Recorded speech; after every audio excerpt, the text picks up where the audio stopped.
काफी कर लिए हैं। लिखो फिर।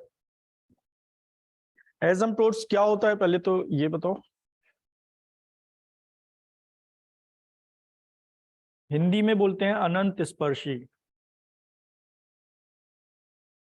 एसिम्प्टोट मतलब कोई लाइन किसी कर्व को इनफाइनाइट पे टच करे।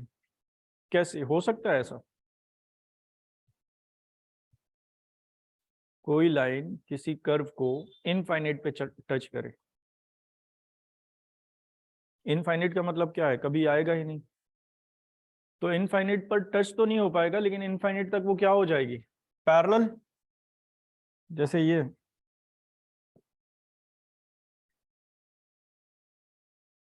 जहां तक ये लाइन ड्रॉ करोगे वहां कर्व वहां तक जाएगा।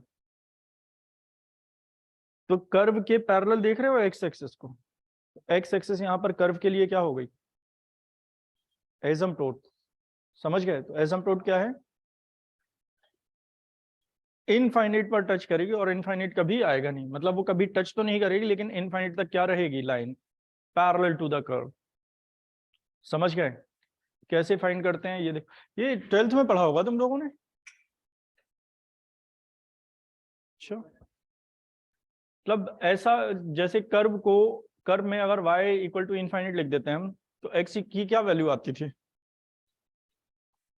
y को अगर इनफाइनाइट लिख दें तो x की वैल्यू जो आएगी वैसे चलो ये भी छोड़ो।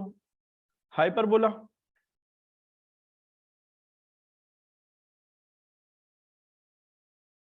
हाइपरबोला तो पढ़ा है ना? तो हाइपरबोला पढ़ा है तो उसकी डायग्राम जानते हो हाइपरबोला का? जैसे इलिप्स का जानते हो, पैराबोला का, हाइपरबोला का डायग्राम जानते हो? कैसा होता है कोई बताओ जरा। हम्म। कैसे? ऐसे? पर इस तरफ भी ऐसा ही बन जाएगा। यही होगा। कंप्लीट है ये? इनकम्प्लीट है ये, क्योंकि इसमें एसिम्प्टोट तो ड्रॉ की ही नहीं। ये कहाँ तक होता है? इनफाइनिट तक। और इसमें एक एसिम्प्टोट आती है ऐसे, ये वाली। अब वो हमने थोड़ा रफ ड्रॉ किया है तो इसलिए ये ऐसे पैरेलल आएगी और इसके पैरेलल चली जाएगी कहाँ तक? जहां तक कर्व जाएगा। ये होता था इलिप्स में। इलिप्स में ऐसा नहीं होता था, इलिप्स बाउंडेड कर्व है, उसमें एसिम्प्टोट्स नहीं होती थी। सीधे हम टॉपिक पे आते हैं।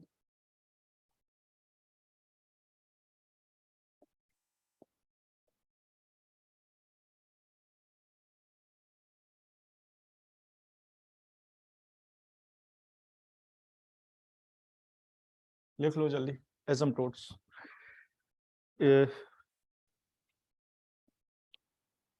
इसके क्वेश्चंस कल देंगे, या भी देखते हैं अगर सेट होगा पेपर तो।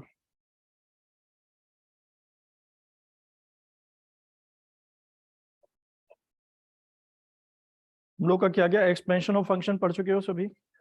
सक्सेसिव डिफरेंशिएशन, पार्शियल डिफरेंशिएशन, यही पढ़ चुके हैं।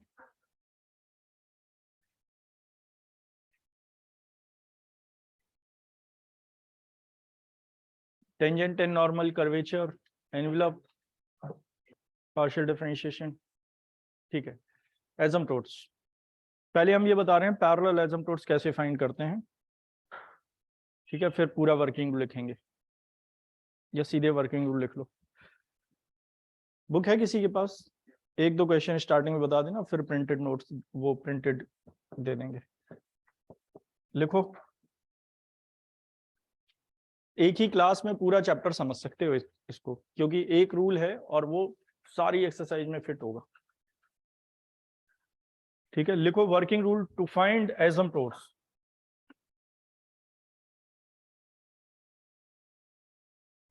Working rule.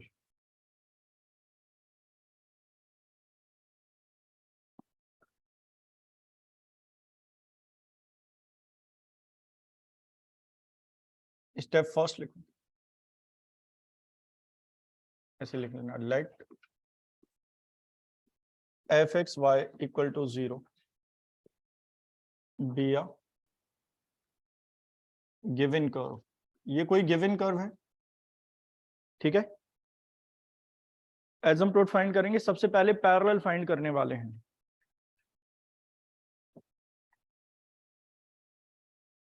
और पैरेलल फाइंड करने के लिए पहले समझ लो क्या करना है। सपोज कोई कर्व है, डिग्री समझ में आती है, x square y plus x y square plus x y plus x plus 1 equal. इस कर्व की डिग्री बताओ, 2 है या 3? 3, क्योंकि जब डिग्री चेक करेंगे तो एक्स स्क्वायर वाई का मतलब 3 है, मल्टीप्लाई हो रहा है ना ये। अब हम अगर ये बोले एक्स की हाईएस्ट पावर बताओ इसमें, 2, वाई की हाईएस्ट पावर 2, चलो अब डिग्री बताओ, 4, एक्स की हाईएस्ट पावर 3 है। पैरेलल एसिम्प्टोट्स निकालने के लिए एक्स की हाईएस्ट पावर का कोएफिशिएंट चेक करेंगे हम। एक्स की हाईएस्ट पावर का कोएफिशिएंट y है, ठीक है। तो y को 0 के बराबर कर दो, तो ये किसके पैरेलल आ गया? पैरेलल या ओवरलैप कर रहा है? एक्स एक्सिस के पैरेलल ही तो आया। या तो y इक्वल टू ए आएगा, y equal to b, y equal to c, या y इक्वल टू 0। तो ये किसके पैरेलल है?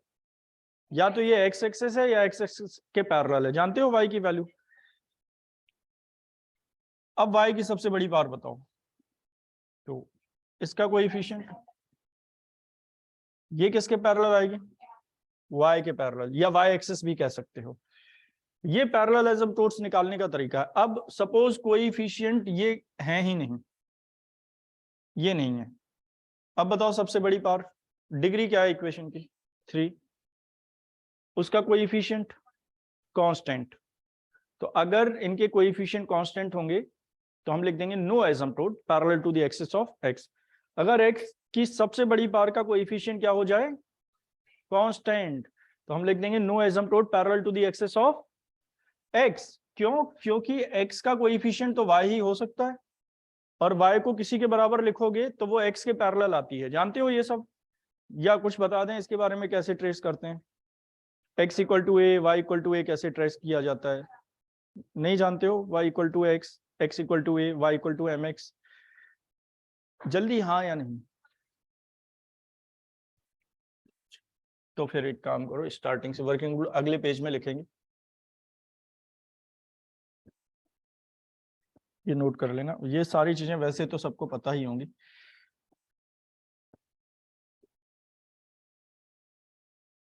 x इक्वल टू ए बताओ कहां पर आएगा?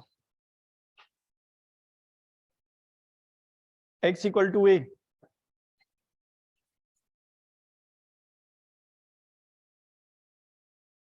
जो घर से पढ़ रहे हैं वो ऑडियो सुन पा रहे हैं ना ठीक से? Yes sir. Yes sir. x equal to a ये आएगा, y एक्सिस के पैरेलल। अब बताओ x equal to minus B,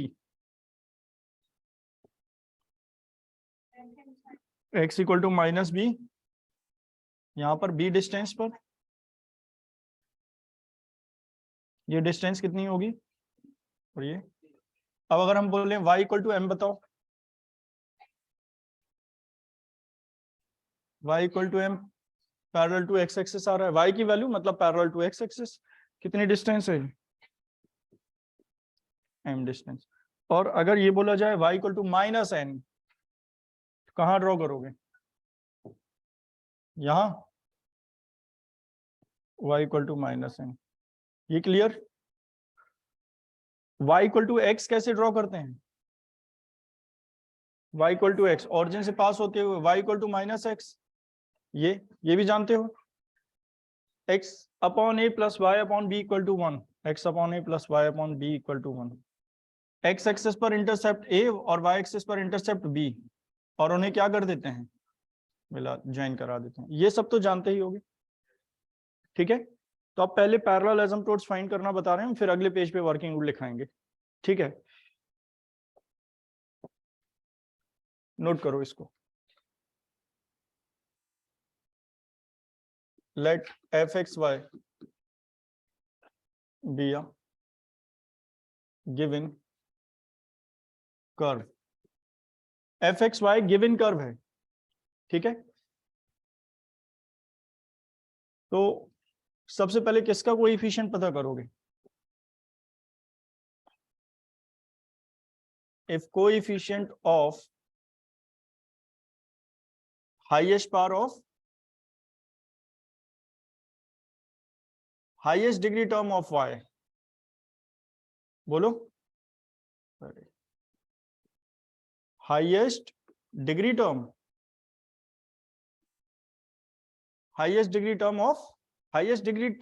of y का मतलब समझ रहे हो, या हाईएस्ट पावर ऑफ y लिख लेते हैं, ठीक है। अंडरस्टूड होना चाहिए, ये मत समझना y की पावर का कोएफिशिएंट कैसे आ जाएगा। हाईएस्ट पावर ऑफ, बोलो, of y is constant, then no asymptote parallel to। अच्छा बताओ, x की पावर जो होगी उसका कोएफिशिएंट क्या हो सकता है? x की बड़ी पावर का, या तो y या कांस्टेंट। क्या x का कोएफिशिएंट x हो सकता है? कभी नहीं होगा, वो तो मल्टीप्लाई हो जाएंगे ना फिर। तो लिख लेंगे हम, then no asymptotes parallel to axes of x। ये क्लियर हो गया, x के लिए x ही है, ठीक है। If coefficient of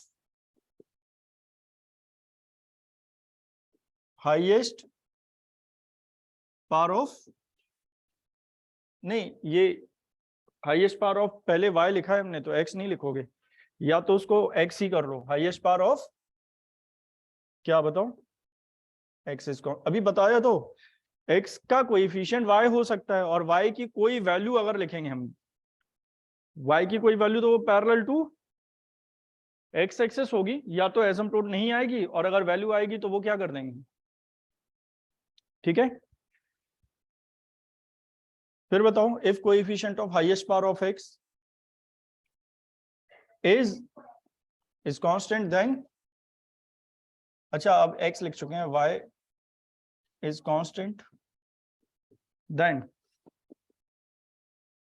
no asymptotes parallel to axes of y। अच्छा सपोज अब कांस्टेंट नहीं है कोएफिशिएंट, तो क्या करोगे? कोएफिशिएंट को 0 के बराबर कर देंगे। लिखें क्या? If coefficient are not constant, then asymptote can be obtained by equating the coefficient equal to 0, जैसे अभी बताया था, ठीक है। तो वो लिखें या समझ गए हो? क्योंकि ये लिखने को कभी नहीं आएगा, ये केवल समझना है, थ्योरी समझ में आनी चाहिए, कम से कम शब्दों में लिखो चाहो तो, ठीक है। तो ये हमने ये लिखा दिया कि एसिम्पटोट नहीं होंगी कब पैरेलल? जब कोएफिशिएंट कांस्टेंट ना हो, और कांस्टेंट ना हो तो क्या करेंगे? उस कोएफिशिएंट कांस्टेंट नहीं होगा तो वेरिएबल होगा, उस वेरिएबल को किसके बराबर कर दोगे? तो एक इक्वेशन आ जाएगी, वही एसिम्पटोट है, ये पैरेलल एसिम्पटोट है, ठीक है। अब देखो कुछ क्वेश्चन लिखा देते हैं पहले, चलो इससे समझ आ गया इतना। अभी केवल हमने ये पैरेलल एसिम्पटोट पढ़ा है, धीरे धीरे देखोगे वर्किंग रूल के बाद सारे क्वेश्चन कर पाओगे। डिफरेंशियल एसिम्पटोट्स, देखो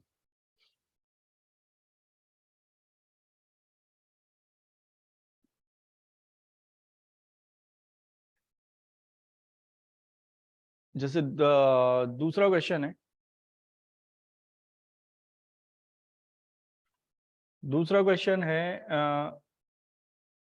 पहला क्वेश्चन लो पहले, ये नोट कर लिया सभी ने? फर्स्ट क्वेश्चन लिखो।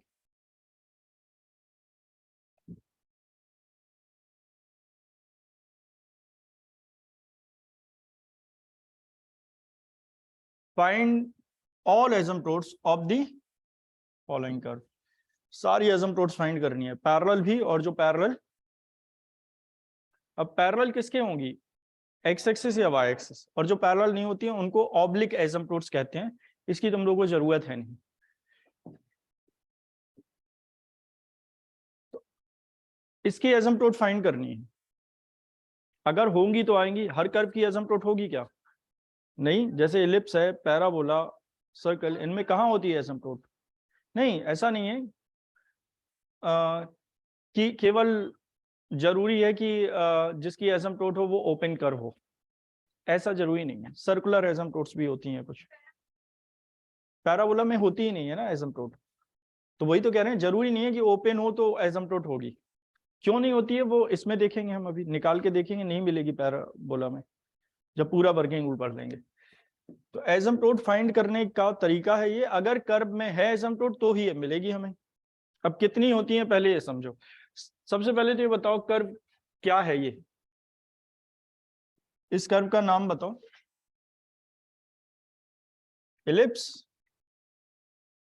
जानते हो इलिप्स, सच में इलिप्स जानते हो। इलिप्स 2 डिग्री का होता है, ये 4 डिग्री का है। एलसीएम लेके देखो, x square y square a square y square plus b square x square equal to 0।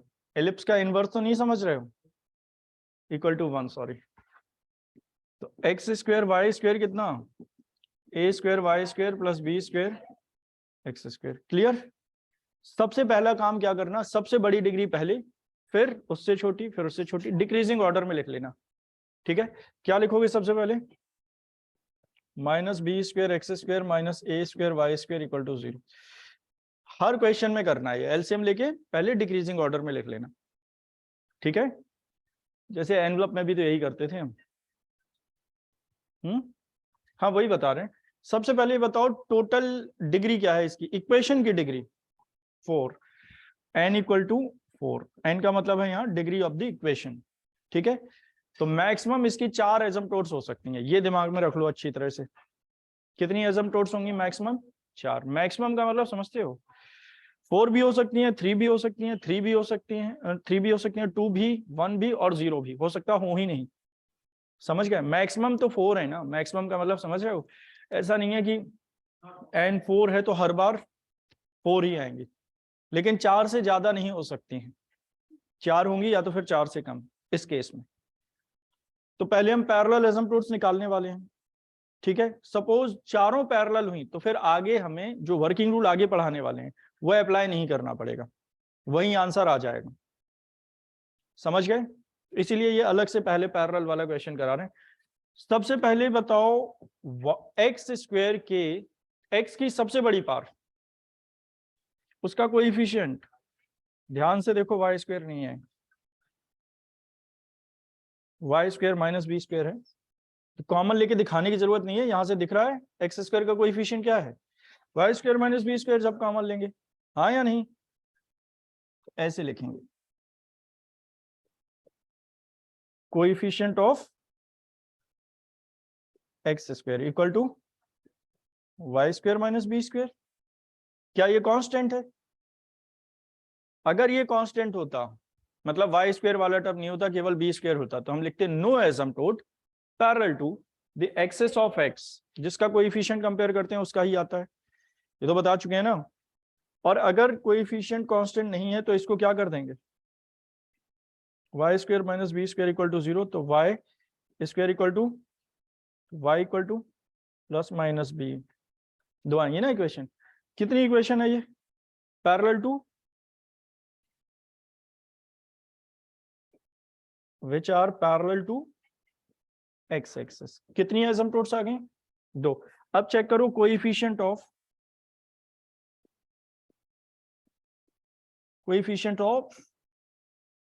Y square, y square का कोएफिशिएंट बताओ कितना है, वाई स्क्वायर का, वाई स्क्वायर ये है और वाई स्क्वायर ये है, एक्स स्क्वायर माइनस, कांस्टेंट है क्या ये, अगर कांस्टेंट होता तो क्या लिखते, no asymptote parallel to the axis of y, लेकिन ये कांस्टेंट नहीं है तो हम क्या करेंगे, x square minus a square equal to x square equal to a square, x equal to, they are parallel to वो एक्स। अब काउंट करो कितनी एसिम्प्टोट्स हैं, 4 एसिम्प्टोट्स हैं। टोटल इसकी कितनी हो सकती थी, मतलब क्वेश्चन खत्म हो गया। इसके आगे जो हम वर्किंग रूल लिखा भी देते तो तुम लोग को नहीं करना है, इसीलिए पहले पैरेलल अब समझ गए। ठीक है, एक क्वेश्चन और देखते हैं फिर वर्किंग रूल पे चलते हैं।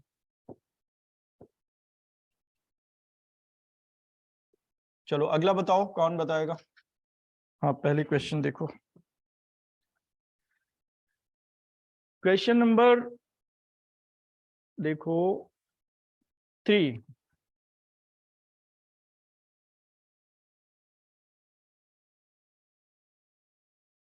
क्वेश्चन नंबर 3,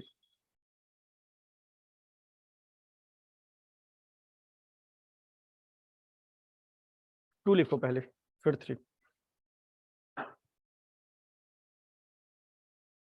इनसे ज्यादा अच्छी तरह समझ पाओगे कि पैरेलल का मतलब क्या है यहाँ पर। चलो बताओ क्या करें पहले, x square y square minus a square y square equal to x, यही करोगे। सबसे पहले कौन सी पावर लिखोगे, एक्स स्क्वायर वाई स्क्वायर, सही है ये।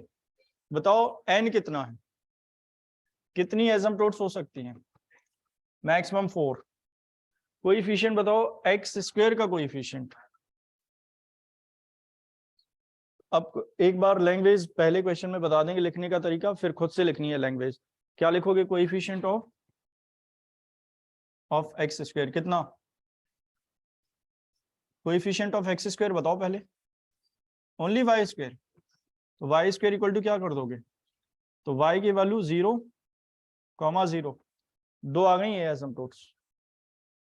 मतलब वाई इक्वल टू, जब वाई स्क्वायर लिखा है मतलब 2 बार आएगा वाई इक्वल टू 0, समझ रहे हो। अब इसमें बड़ा कंफ्यूजन होता है कि 2 बार कैसे हो सकता है, तो ऐसे में ये होता है वाई इक्वल टू 0 का मतलब एक्स एक्सिस है। 2 एसिम्प्टोट्स ऐसे आती हैं कि एक इस तरफ से आ रहा होगा और एक कर्व इस तरफ से, ऐसे में ये होता है। इस कर्व के लिए भी y इक्वल टू 0 एसिम्प्टोट है, मतलब एक्स एक्सिस, और इसके लिए भी, समझ गए। तो वाई स्क्वायर अगर लिखा है तो एक बार नहीं लिख सकते हो, y इक्वल टू 0 मतलब लिखो भले ही एक बार, लेकिन काउंट करेंगे 2। कितनी एसिम्प्टोट्स मिल गई अभी, 2 या 1, 2 एसिम्प्टोट्स मिल गई, समझ गए। y इक्वल टू 0 किस तरह से, दोनों कर्व के लिए, 2 कर्व के लिए है ये। अब क्या लिखोगे, कोएफिशिएंट ऑफ वाई स्क्वायर बताओ, एक्स स्क्वायर माइनस, तो x square minus a square equal to 0, x equal to which are parallel to, हो गया। समझ पाए हो ये, समझ गए।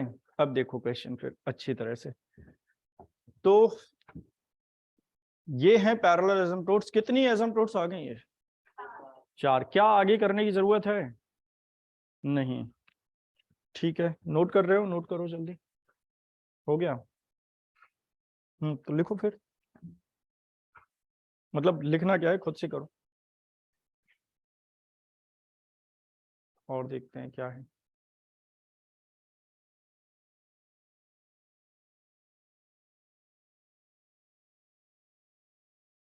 एक क्वेश्चन और लिखो,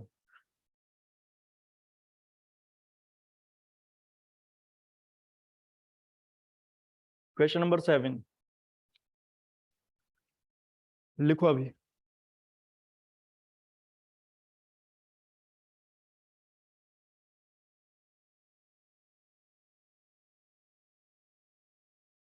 अच्छा 7 में भी पैरेलल ही आ रहा है, रुक जाओ, 7 नहीं लिखनी है।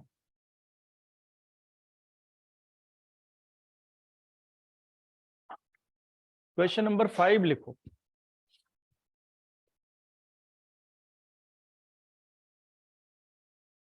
अब नोट कर लिया। 5th क्वेश्चन लिखो,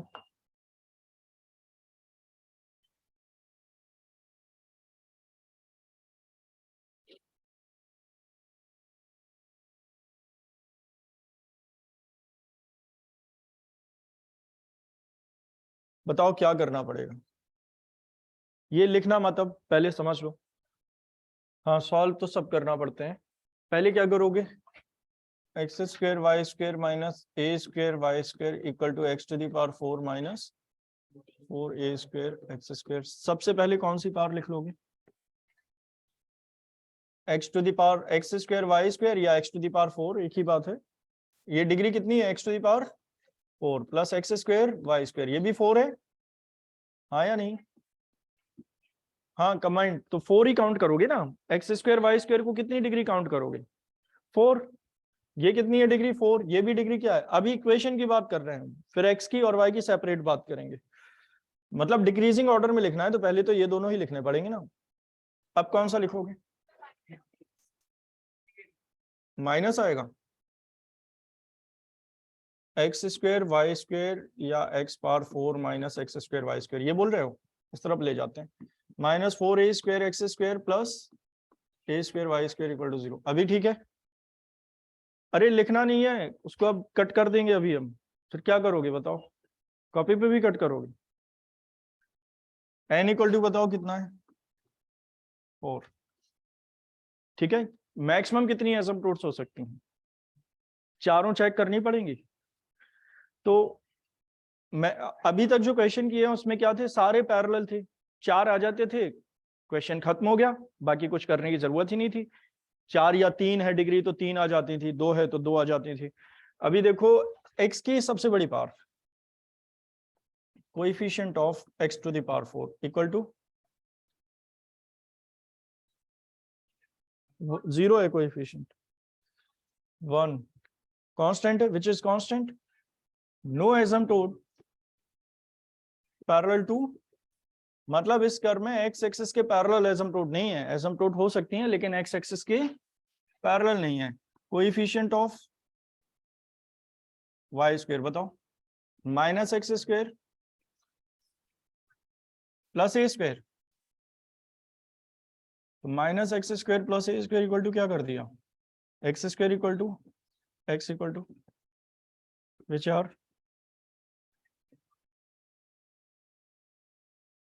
कितनी एसिम्प्टोट्स आई, हो कितनी सकती थी, 4। लेकिन अभी तो हमने पता ही नहीं किया पूरा, पैरेलल नहीं है ना, पैरेलल 2 हैं, बाकी के 2 क्या हो सकती हैं, अनपैरेलल, मतलब जो पैरेलल नहीं है, 2 और हैं अभी एसिम्प्टोट। लेकिन अब हमें वर्किंग रूल पूरा पढ़ना पड़ेगा। क्यों, पिछले क्वेश्चंस में क्यों नहीं कर रहे थे आगे, क्योंकि टोटल 4 आ जाती थी, फिर उसके बाद करने की जरूरत ही नहीं है। इसमें 4 हैं, पैरेलल 2 हैं, हो सकता है 2 और हों जो कि एक्स वाई एक्सिस के पैरेलल ना हो, तो अब चेक करेंगे वो हम। ठीक है, इसको छोड़ो, अब इस क्वेश्चन को अभी नहीं कर सकते हो, अभी कंप्लीट क्यों नहीं होगा, अब हम वर्किंग रूल पूरा पढ़ेंगे। लिखो working rule,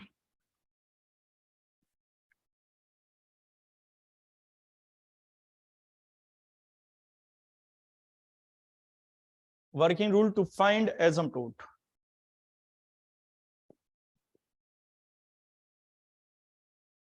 let fxy equal to 0।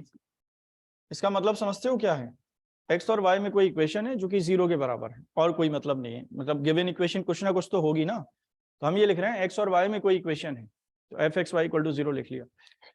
ठीक है, be a given equation of the curve, given curve. Step first बताओ कोई जल्दी,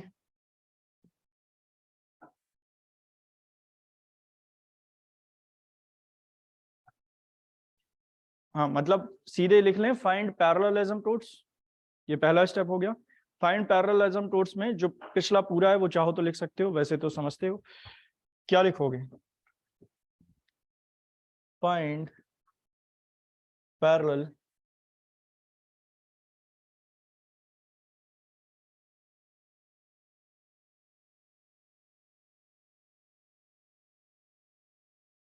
फाइंड पैरेलल एसिम्प्टोट्स, कर लिए फाइंड हमने पैरेलल, लेकिन फिर भी आगे भी एसिम्प्टोट्स फाइंड करनी है हमें, तो अब यहां से लिखो step 2।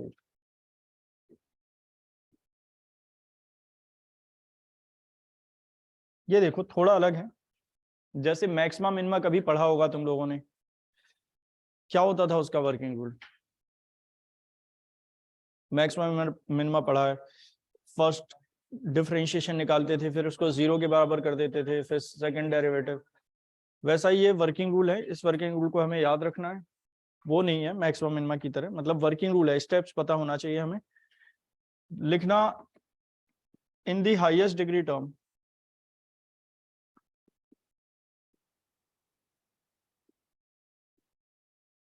put x equal to 1 and y equal to m, and in got and get phi and m। अभी समझा देंगे, क्वेश्चन में समझ में आएगी ये लैंग्वेज है क्या। और क्या फाइंड करोगे, phi n m. Phi n m का मतलब समझो, एन यहाँ डिग्री है और एम वाई की जगह पुट करना है, तो ये लिखा है एम का कोई फंक्शन मिल जाएगा। फाई एम का मतलब क्या, फंक्शन ऑफ एम।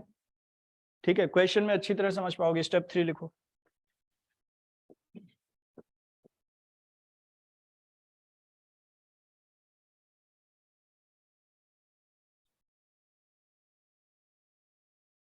लिखना put phi n m equal to 0 and solve it for m. इसका मतलब बताओ, फाई एन एम को 0 के बराबर करके जो इक्वेशन आएगी एम में उसको सॉल्व कर देंगे एम के लिए। एम के लिए मतलब एम की वैल्यू फाइंड करेंगे। स्टेप 4,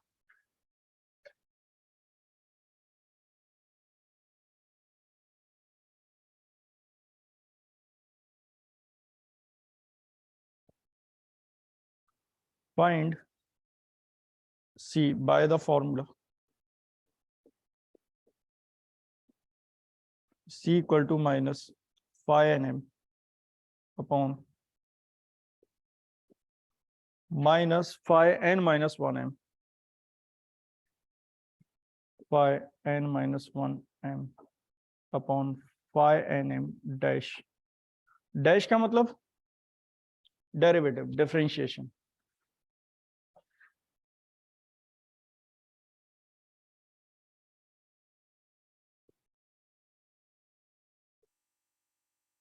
स्टेप 5, एक बात बताओ, कोई भी इक्वेशन, क्या एसिम्प्टोट एक लाइन है?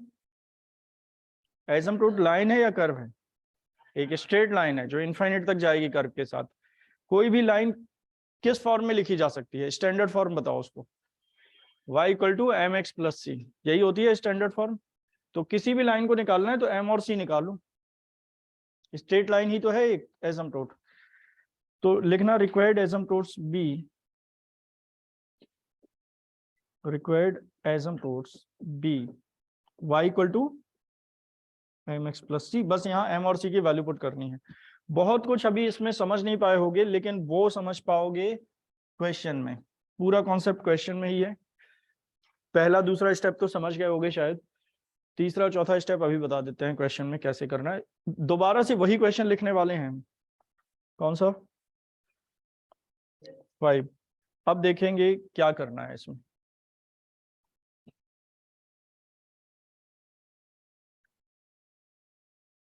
क्या फाइंड करना है? एसिम्प्टोट्स।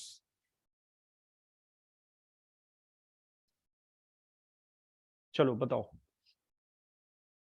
पहला स्टेप फिर से।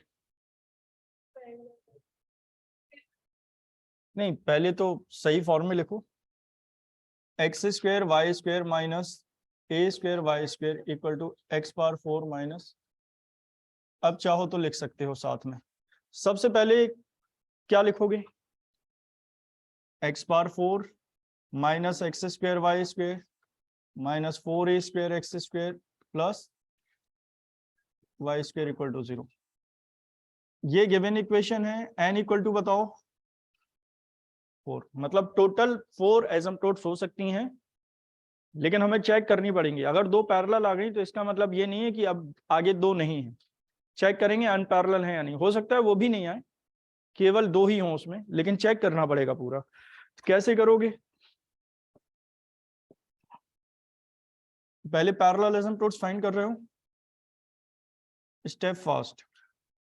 पैरेलल एसिम्प्टोट्स फाइंड कर रहे हैं, बताओ क्या? Coefficient of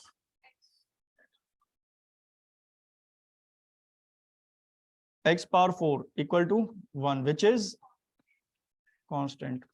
Therefore, no asymptotes parallel to the axis of x. x axis के पैरेलल कोई भी एसिम्पटोट नहीं है. फिर क्या लिखोगे?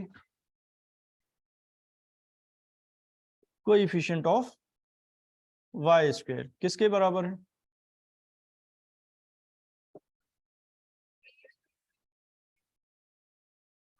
Coefficient of highest power of y की सबसे बड़ी पावर 2, और y पावर 2 का कोएफिशिएंट देखो यहाँ, y power 2 minus x square plus a square. तो minus x square plus a square को 0 के इक्वल कर दोगे. X square equal to a square and x equal to plus minus a, which are parallel to.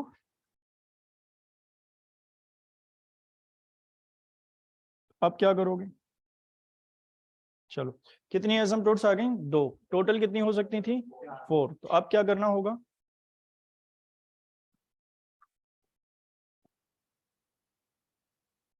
Step second पे आएंगे अब हम. सुनो, in the highest degree term क्या पुट करेंगे? x equal to 1, y equal to m. इस language का मतलब समझ लो. In the highest degree terms. Highest degree term किसकी हाईएस्ट डिग्री टर्म? इक्वेशन की हाईएस्ट डिग्री टर्म. ये नहीं लिखा है कि केवल x, इक्वेशन की हाईएस्ट डिग्री टर्म. क्या पुट करोगे? Put x equal to 1 and y equal to m. तो पहले हम डिसाइड करेंगे कि हाईएस्ट डिग्री है क्या. देखो यहां बताओ, ये हाईएस्ट डिग्री कहां तक है? और आगे? और आगे? सब पूरी है? दोबारा बताओ,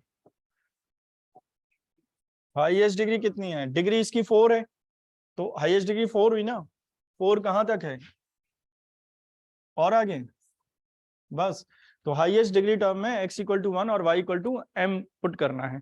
तो देखते हैं जरा, अगर हाईएस्ट डिग्री में x equal to 1, y equal to m put करोगे तुम लोग, तो क्या दिखाई देगा? x के प्लेस पर 1 और y के प्लेस पर m. तो 1 माइनस क्या आएगा? m square. क्या ये m का फंक्शन है? तो फाई m लिखा जा सकता है. हाईएस्ट डिग्री n होती है, n कितना था?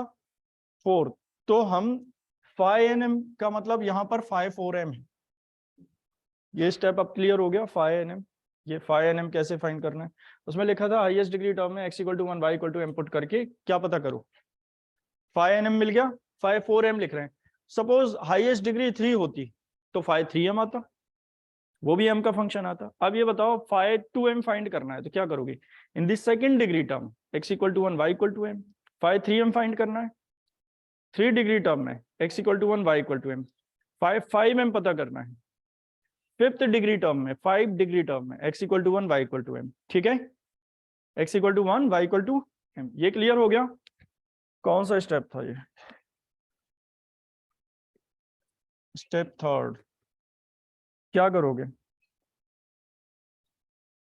Put phi 4m equal to 0, मतलब फाई nm. फाई nm की जगह फाई 4m क्यों लिख रहे हैं ये समझ गए होगे शायद. और फाई 4m का मतलब क्या है? In the 4th degree term x equal to 1, y equal to m. 0 put करो. 1 minus m square. m square equal to m equal to plus minus 1. m की 2 वैल्यूज आ गई. ये समझ आया? अगर c और पता चल जाए तो y equal to mx plus c asymptote आ जाएगा. नहीं, m स्लोप आ जाती है यहाँ पर. y equal to mx plus c में m क्या होता है? स्लोप. और c क्या होता है? इंटरसेप्ट. तो वो आ जाते हैं यहाँ से. ये वर्किंग रूल है. अब अगर ये बिल्कुल ऐसे देखना है कि ये ऐसा क्यों आता है ये सब, तो फिर इनकी भी प्रूविंग्स हैं, उनका कोई मतलब नहीं है स्टेप्स की भी.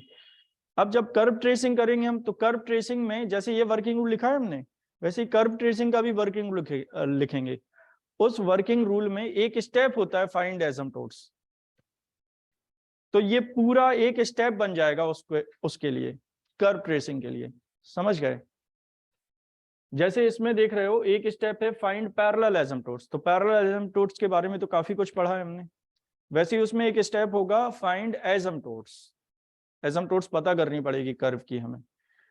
जैसे इस कर्व को अगर ट्रेस करना है तो एसिम्पटोट्स, केवल एसिम्पटोट्स नहीं, ओरिजिन से पास होता है या नहीं, ओरिजिन पर टेंजेंट है ना, और भी बहुत सारी चीजें, नोड कस्प, ये सब फाइंड करने पड़ते हैं तब जाके, और तो उसमें एक स्टेप है ये, तो एसिम्पटोट्स पता होगा तो ही कर्व ट्रेसिंग कर पाओगे।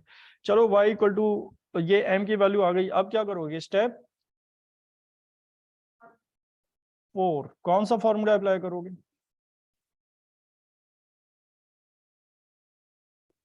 क्या फाइंड करने के लिए, बाय फॉर्मूला, हाँ क्या फॉर्मूला है, t equal to minus five n minus 1m upon five nm dash. पहले ये फॉर्मूला लिख लिया करो। अब हम n की वैल्यू पुट कर देते हैं, n कितना है 4, तो minus 5 3m upon 5 4m dash. अभी नहीं पुट करना है m की वैल्यू, पहले इन्हें तो फाइंड करें, m की वैल्यू तब पुट करोगे ना जब 5 3m मिल जाएगा। किस में पुट करना है m equal to m, 5 3m में और 5 4m डैश में। पहले ये दोनों पता तो करो। देखो अब यहाँ ये लाइन समझ लो अच्छी तरह से, 5 4m का मतलब फिर से बताओ, इस 5 4m का मतलब क्या है, कैसे आया ये, in the fourth degree term x equal to 1 y equal to. अब हम बोल रहे हैं 5 3m कैसे निकालोगे, in the 3 degree term x equal to 1 y equal to m। तो हम ये मार्क कर रहे हैं, तुम लोग बताओ 3 डिग्री कहाँ है ही नहीं, अगर नहीं है तो 5 3m कितना आ गया 0। 3 डिग्री टर्म में x equal to 1 y equal to m put करो, है ही नहीं 3 डिग्री वाले टर्म, समझ गए। अब 5 4m डैश फाइंड करना है, तो 5 4m ये देख रहे हो, 5 4m का डैश बताओ, डिफरेंशिएट कर दो उसको, माइनस 2m ओनली, ये क्लियर हो गया। तो c equal to minus 0 upon minus 2m। एक बात बताओ, कुछ लोग ये करेंगे कि 0 डायरेक्ट लिख लेंगे, ऐसा मत करना। 0 अपॉन 0 0 होता है क्या, इनडिटर्मिनेट होता है ना, अनडिफाइंड नहीं, अनडिटर्मिनेट, इनडिटर्मिनेट। अब ये बताओ जरा, अगर m की वैल्यू यहां पुट करें तो 0 आएगा, हो सकता है नीचे, हो सकता है m की वैल्यू 0 होती तो 0 अपॉन 2m को 0 नहीं लिख सकते थे, m की वैल्यू पर निकालना है ना, m अगर 0 है तो 0 अपॉन 2m 0 कैसे हो जाएगा, 0 अपॉन 2m होगा 0 अपॉन 0। अगर m 0 होता तो हो सकता है कि m यहाँ 1 है और हमारा आंसर आता 0 अपॉन m माइनस 1, तो यहाँ कुछ लोग डायरेक्ट 0 कर देते, वो गलत कर देते। फिर m इक्वल टू 1 पर ये 0 हो रहा है क्या, 0 अपॉन 0 है, तो इसीलिए कभी भी ये मत करना कि न्यूमरेटर 0 आ गया तो सीधे 0 कर दिया। समझ गए, क्या करोगे उसकी जगह तुम लोग c की वैल्यू m की वैल्यू फाइंड करोगे, कहां से फाइंड करोगे,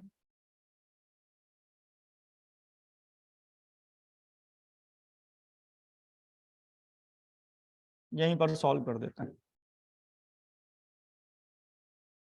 ये m स्क्वायर था,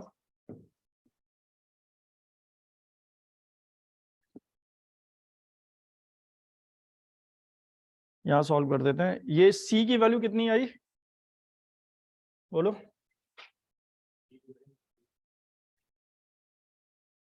c आ गया 0 अपॉन 2m।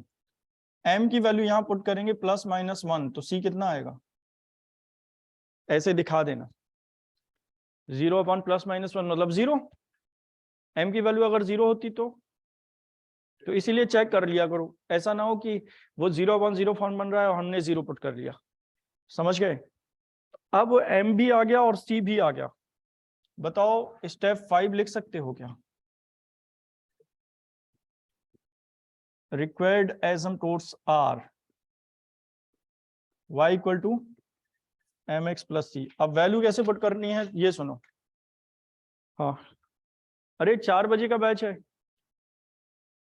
तो क्या हुआ, कॉलेज से आ रहे हो तो ये कॉलेज थोड़ी ना है, कॉलेज में कभी भी चले जाओ, मतलब कोचिंग में भी कभी भी आओगे। हाँ, क्या किया तुमने, क्या पार्टिसिपेट किया था? चेस, शतरंज मतलब? अच्छा, तो क्या जीत के आए हो? अरे चलो ठीक है। बताओ m की वैल्यू क्या है?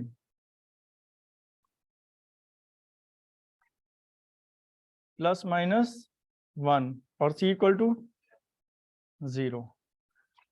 m की वैल्यू +-1 और c इक्वल टू, मतलब m की वैल्यू जब 1 लिखोगी तो भी c 0 है, m की वैल्यू -1 पे भी c 0 है। अलग अलग भी लिख सकते हो चाहो तो बताओ y इक्वल टू कितना आ गया? +0, y इक्वल टू, अब ध्यान से देखो एसिम्प्टोट्स कितनी है, 1 2 3 4, चारों आ गई या नहीं? यहाँ पर हो सकता है यहाँ c की वैल्यू मिलती ही नहीं और m की वैल्यू, तो ये मान के चलते दो ही एसिम्प्टोट हैं फिर, लेकिन चेक तो करना पड़ेगा ना।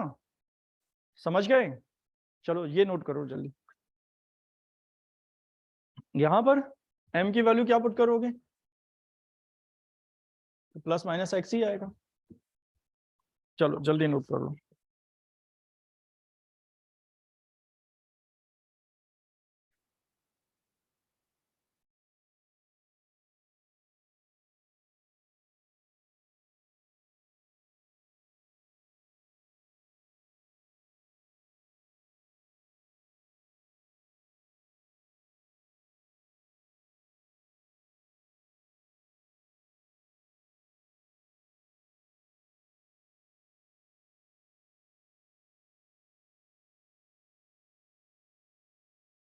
तुम लोग इसका कोई भी क्वेश्चन कर सकते हो, कोई भी, जिन्हें फैक्टर करने आते हैं।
अब देखो हर बार क्या करना है, मैं x equal to 1 y equal to m कब पुट करना है, पहले पैरेलल एसिम्प्टोट्स फाइंड करेंगे। हो सकता है कि टोटल 4 एसिम्प्टोट्स हैं और पैरेलल से ही चारों आ गई, तो फिर हम आगे स्टेप्स फॉलो करने ही पड़ेंगे, करने ही नहीं पड़ेंगे, मतलब सेकंड स्टेप पे हम जाएंगे ही नहीं। क्लियर? सेकंड स्टेप पर कब जाएंगे, जब पैरेलल एसिम्प्टोट्स, टोटल जितनी भी एसिम्प्टोट्स हैं n की वैल्यू जो है उससे कम अगर आ रही हैं एसिम्प्टोट्स, तो हमें चेक करनी पड़ेंगी टोटल एसिम्प्टोट्स। आगे करें क्वेश्चंस, चलो लिखो।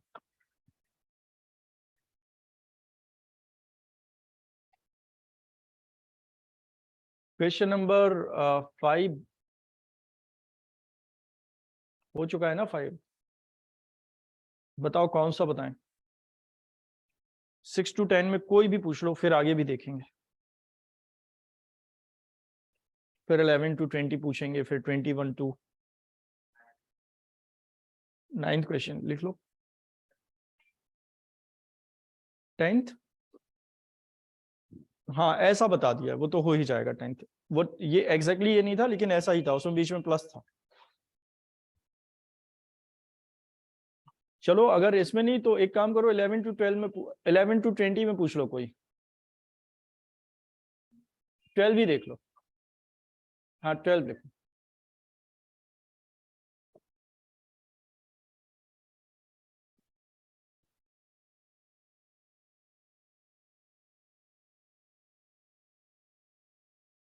ट्वेल्व के बाद और अच्छी तरह से ये समझ पाओगे कि एसिम्प्टोट्स कैसे फाइंड करनी है, टोटल कितनी हो सकती हैं। बताओ कितनी डिग्री है, 3।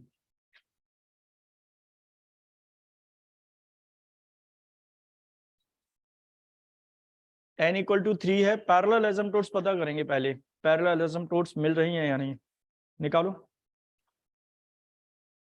X cube plus 2x square y minus x y square minus 2y cube plus 4y square plus 2xy plus y minus 1 equal to 0।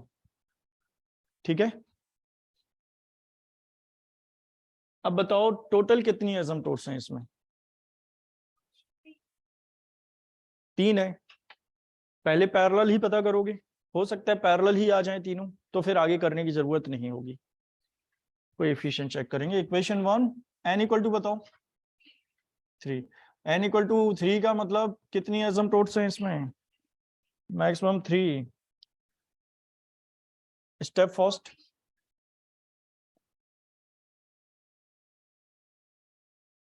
Step first में क्या फाइंड कर रहे हो, पैरेलल, क्या फाइंड कर रहे हो, parallel asymptotes.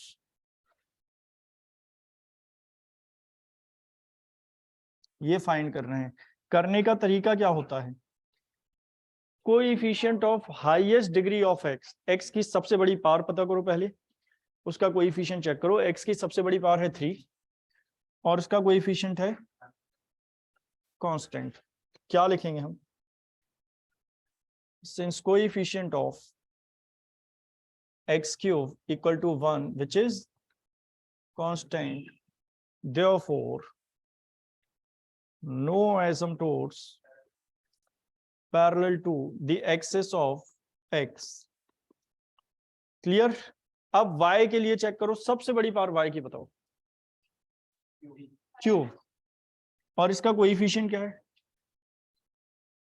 Coefficient of y cube equal to -2 which is again constant, therefore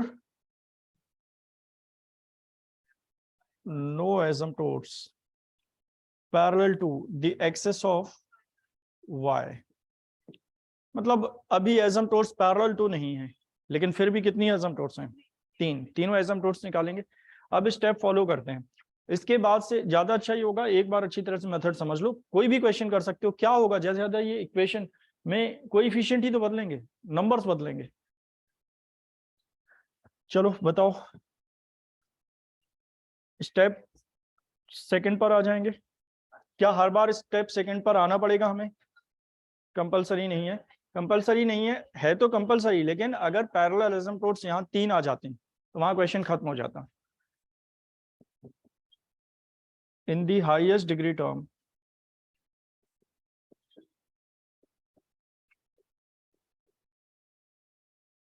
in the highest degree terms put x equal to 1 and y equal to m, phi nm मिल जाएगा। अब highest degree देखो 3 है, 3 कहां तक है check करो, यहां तक, यहां तक है डिग्री 3, तो यहां पर x equal to 1 y equal to m लिखना है हमें। फाई nm का मतलब क्या, फाई 3m या फाई 4m? यहाँ फाई 3m मिलेगा क्योंकि n के प्लेस पर है, समझ गए? मतलब फाई m फंक्शन है, सफिक्स में 3 इसलिए लिख देते हैं क्योंकि ये 3 डिग्री टर्म में लिख के प्रूव किया, फाइंड किया गया है।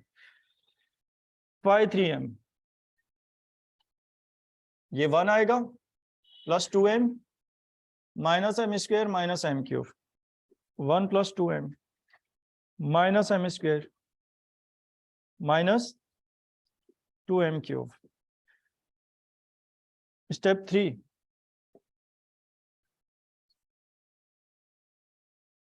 स्टेप 3 में क्या करोगे?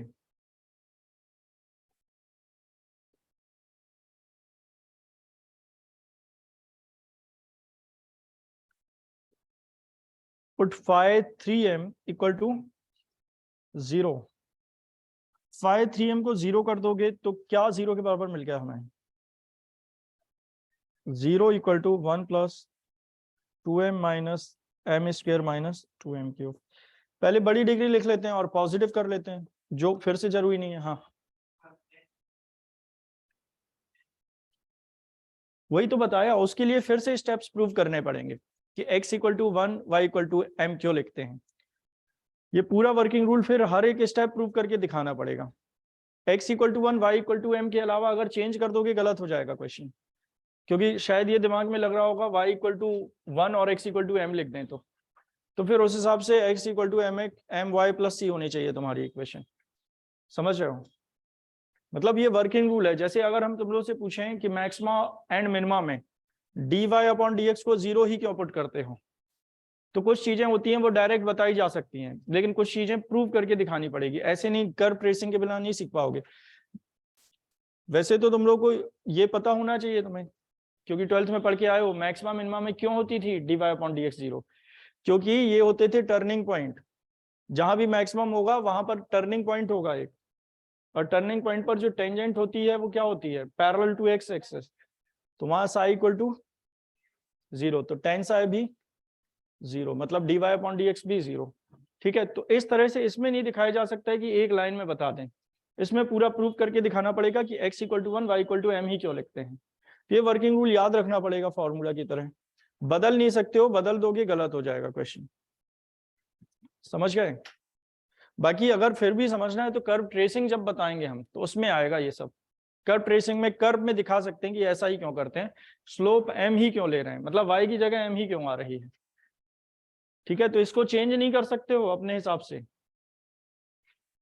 वरना कुछ लोगों को लगता बाद में लगता है कि y की टर्म कम है इसका उल्टा कर लो, ऐसा नहीं कर सकते हो। चलो बताओ, इसको सॉल्व करना आता है सभी को? क्या तरीका होता है?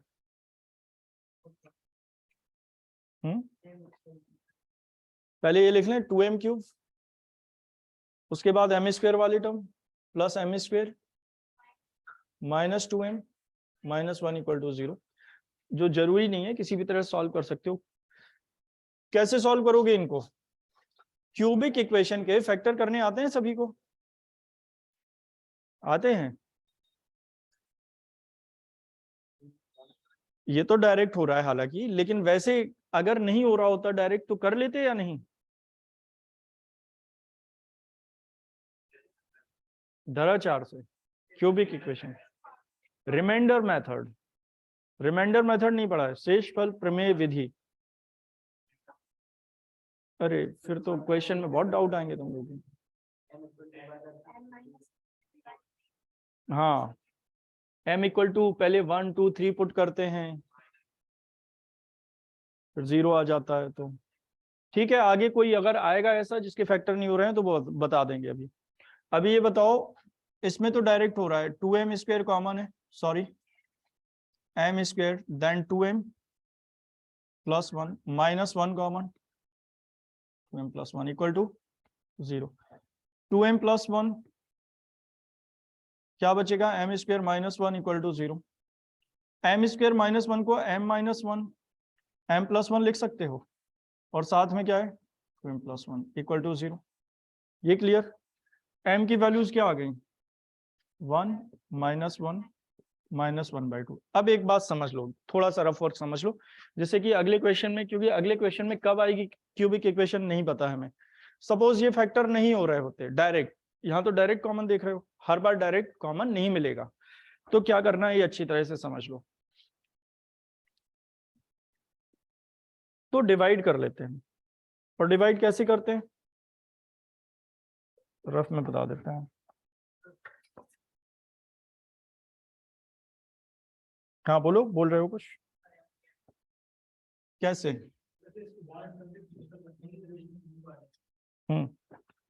इस इक्वेशन के फैक्टर करने हैं, इसमें m equal to 1 m equal to 2 m equal to 3 minus 1 minus 2 minus 3 ऐसे चेक करते हैं। जिस पे 0 आ जाए वो इसका एक रूट कहलाएगा, तो उससे एक फैक्टर आ जाता था। देखो ये बहुत बेसिक चीजें हैं, ये क्लास 6th या 7th में होता है। जिनके घर में छोटे भाई बहन हैं जो खासतौर से 6-7 में हैं, वो जरूर पढ़ लें, वरना बहुत बेइज्जती हो जाएगी किसी दिन। बच्चे ये वाला पूछते हैं, समझ रहे हो? बताओ क्या करोगे? 6-7 में ही पढ़ाया जाता है ना ये तो, डिवाइड करना, फैक्टर करना। चलो रफली देख लो, 2m क्यूब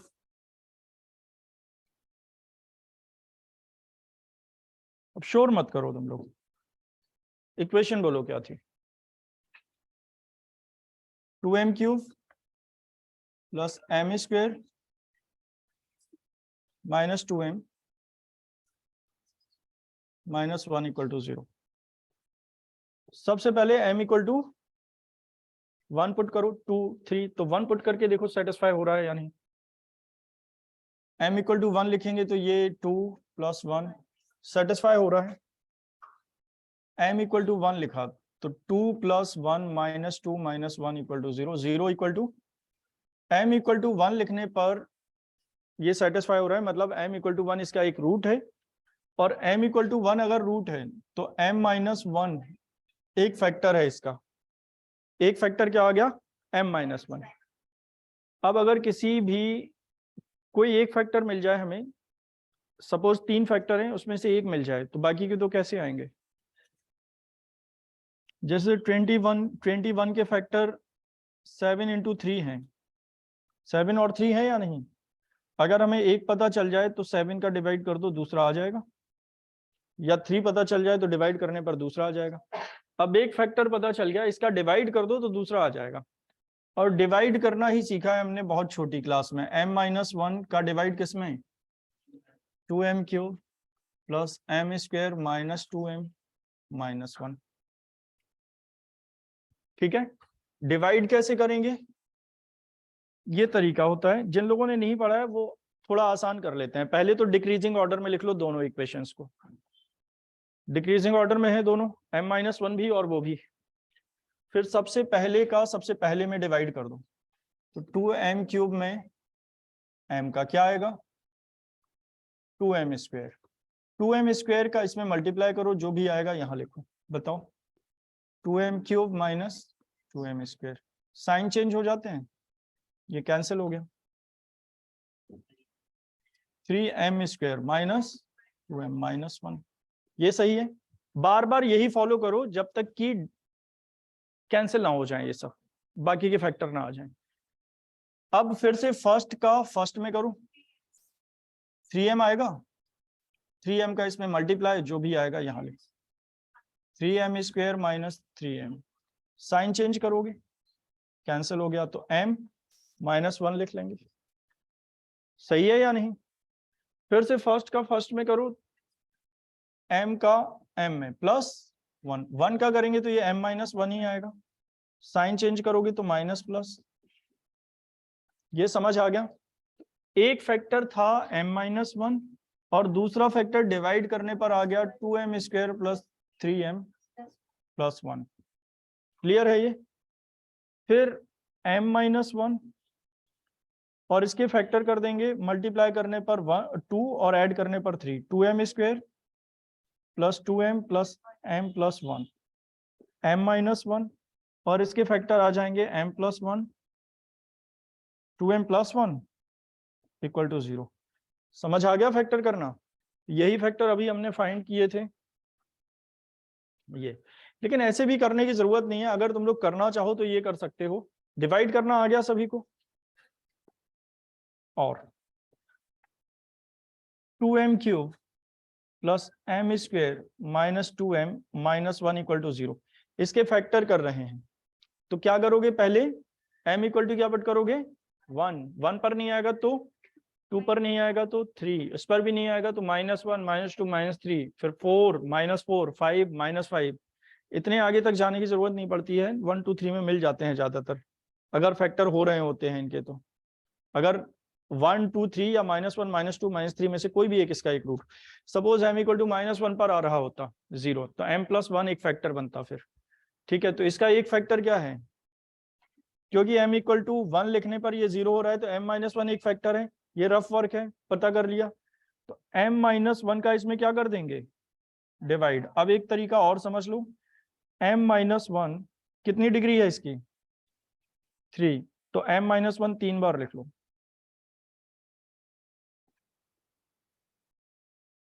और इक्वल टू में क्या लिखा है, अब इसको हम बैलेंस कर देंगे। बैलेंस करने का मतलब बैलेंस वही डिवाइड ही कर रहे हैं और शॉर्ट तरीके में। अब तुम लोग को रफ वर्क नहीं करना पड़ेगा। पहला टर्म क्या चाहिए, 2m³, 2m³ चाहिए पहला टर्म, 2m³। लेकिन तो किसका मल्टीप्लाई करें इसमें कि 2m³ आ जाएगा, 2m²। ठीक है ये। अब 2m² का तो -1 में भी होगा, कितना आएगा, -2m²। ये समझ पा रहे हो? तो 2m³ आ गया या नहीं। m² का कोएफिशिएंट क्या है, जो रिक्वायरमेंट है, जो हमें चाहिए वो क्या है, प्लस m²। और हमारे पास कितना है, -2m²। मतलब प्लस m² होने के लिए यहाँ कितना होना चाहिए, प्लस का 3m², तभी ये बन पाएगा प्लस m²। समझ पा रहे हो? अब बताओ प्लस 3m² कैसे आएगा, दिख रहा है ना ये कलर सा पीछे। बताओ किसका मल्टीप्लाई करें, 3m का। 3m का करेंगे तो ये क्या बन जाएगा, 3m² और 3m² माइनस 2m² m², एक एक स्टेप चलते हैं। लेकिन 3m का -1 में भी होगा तो 3m माइनस 3m। रिक्वायरमेंट है -2m की, और हमारे पास क्या है, मतलब यहाँ क्या होना चाहिए, प्लस m। और प्लस m कैसे आएगा, +1 का मल्टीप्लाई, 1 का इसमें करेंगे तो -1 आएगा। अगर लास्ट में दोनों टर्म सेम आ रहे हैं मतलब सही बैलेंस कर रहे हो। अब इसमें कॉमन बताओ क्या आ जाएगा, m-1 तो 2m² प्लस 3m प्लस 1। ये वही काम कर लिया हमने, लेकिन शॉर्ट में, कोई भी रफ वर्क नहीं करना पड़ा। 2m² प्लस 3m प्लस 1 ही आया था। ये कर पाओगे? इसका बेनिफिट क्या है ये समझो। सपोज डिग्री 4 होती तो 4 बार लिख लेते हैं हम। डिग्री अगर 4 होती तो कितनी बार लिख लेते हैं, m-1 4 बार लिख। 5 होता तो 5 बार। टाइम भी कम लगेगा और रफ वर्क भी नहीं करना पड़ेगा, एक ही लाइन में आ जाता है। तो चाहो तो ऐसे कर सकते हो। इस क्वेश्चन में जरूरत नहीं थी, ये इसलिए बता दिया है, अगली बार कभी जरूरत पड़ेगी अगर डायरेक्ट फैक्टर नहीं हो रहे तो या तो ऐसे कर लो या फिर पहले की तरह। वैसे ज्यादा अच्छा होगा ऐसे ही कर लेना, वैसे भी तुम लोग की कॉपी में जगह बचती नहीं है और एक्स्ट्रा मिलता नहीं है तुम लोगों को। पेज भर जाते हैं फिर मिलते नहीं है बच्चों को, ज्यादातर कॉपी भर के आते हैं और बच्चे पूरी। तो बताओ m-1 इसके फैक्टर क्या हो जाएंगे, m+1 2m प्लस 1। देखो अभी तो किया था, m की वैल्यूज क्या आ गई, 1 -1 -1/2। अब फैक्टर करना आ गए सभी को, कैसे करोगे, रिमाइंडर मेथड से डिवाइड करके, या फिर ये भी डिवाइड ही किया है हमने लेकिन थोड़ा शॉर्ट कर लिया उसको। हाँ, ट्रिक अप्लाई कर लिया हमने। अब बताओ क्या करोगे? सी की वैल्यू फाइंड करोगे? कौन सा स्टेप? स्टेप 4 में फॉर्मूला बताओ सी का। हाँ, सी इक्वल टू, हाँ बोलते जाओ।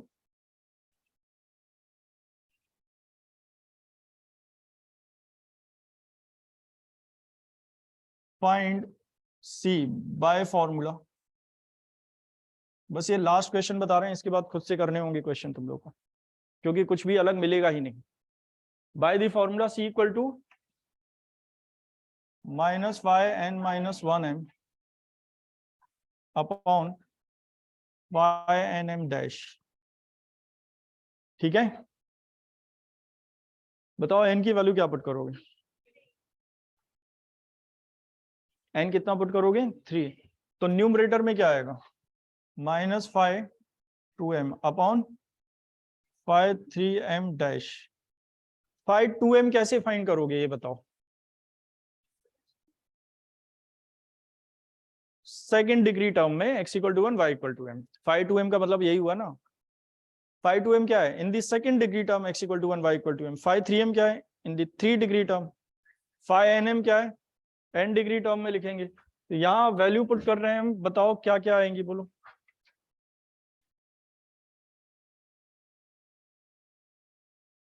क्या क्या फाइंड करना है? ठीक है, सबसे पहले 5(2m) बताओ मुझे। 5(2m) सेकेंड डिग्री चेक करो इक्वेशन में, यहां तक है, इसके पहले और बाद में नहीं है ना। तो वो जो मार्क किया है वो 2 डिग्री वाले टर्म है, उनमें x इक्वल टू 1, और y इक्वल टू m लिखो। 4m square plus 2m 5(3m dash. 5(3m) हम फाइंड कर चुके थे। 5(3m) ये है,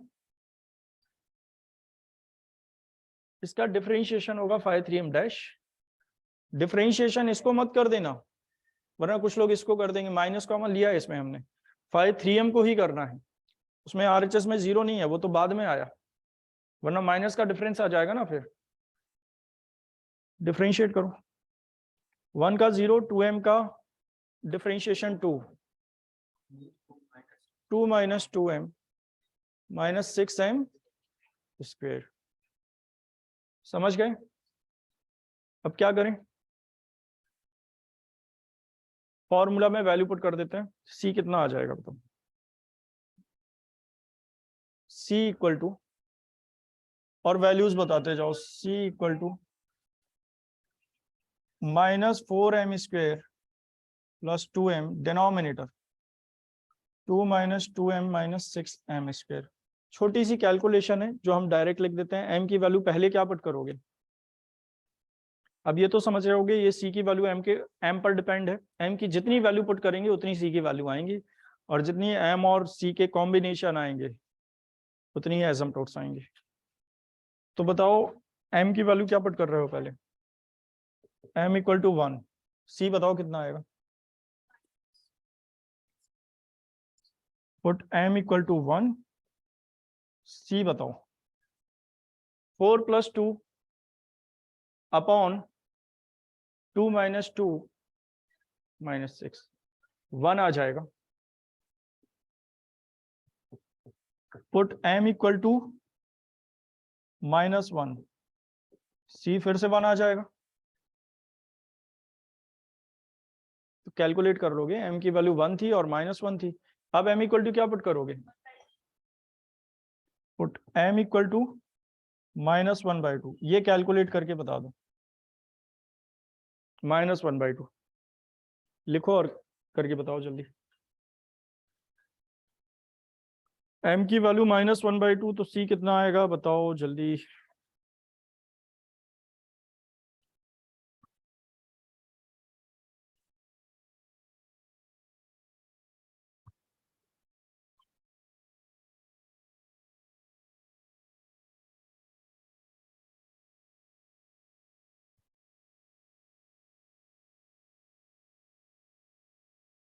4 आ गया,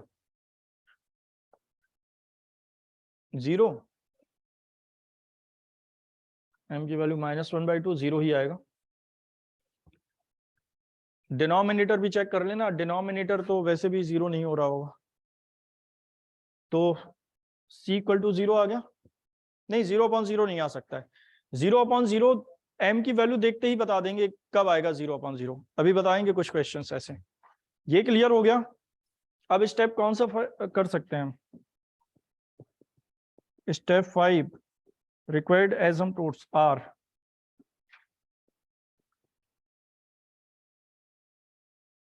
y equal to mx plus e। 1 minute समझ लो आप कैसे पुट करोगे वैल्यू। जब m की वैल्यू 1 पुट करोगे तो c क्या पुट करोगे? 1। तो बताओ क्या आ गया? y equal to x plus 1। m की वैल्यू जब -1 पुट करेंगे तब भी c कितना है? तो y equal to -x plus c। और जब m की वैल्यू -1/2 पुट करोगे तो c कितना है? 0। तो y इक्वल टू -1/2x।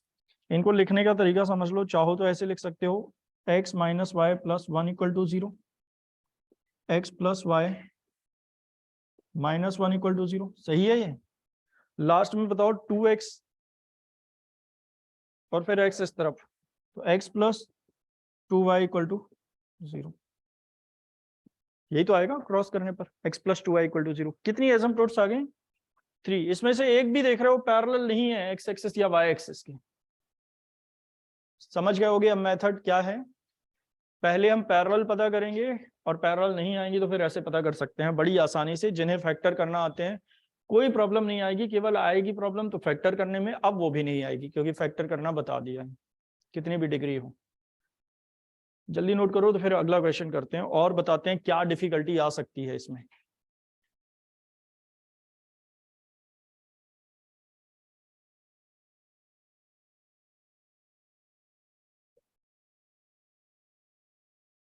हो गया?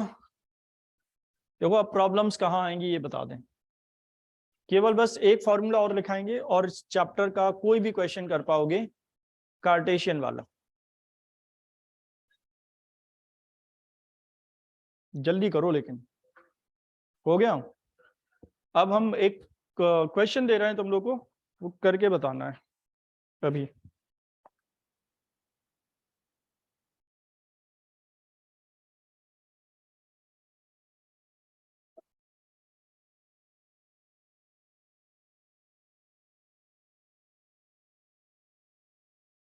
कौन सा क्वेश्चन किया था हमने? 12 किया था।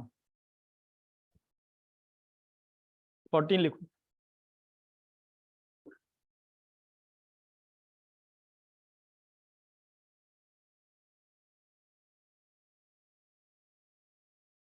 और करो अभी।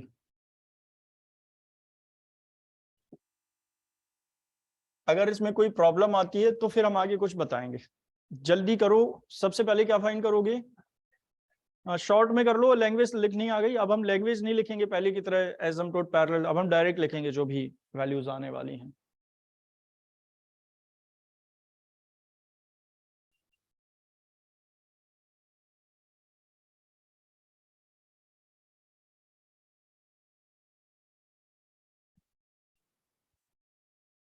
स्टेप 1,